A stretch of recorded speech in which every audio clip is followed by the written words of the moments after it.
Hey everyone! Enhance your YouTube experience by understanding comments in your preferred language. In this tutorial, I will provide clear instruction on how to change the translation language for comments. Let's get started. First, we need to go to our Google account and then scroll a bit in the search bar, type language, then click on language.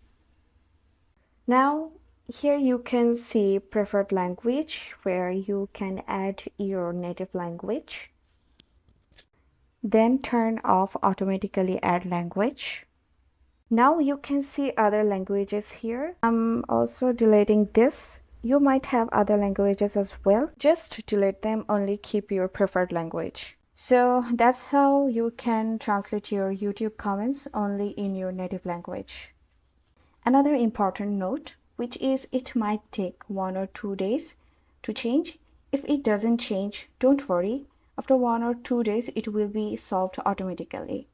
I hope you find this video helpful. Thanks for watching.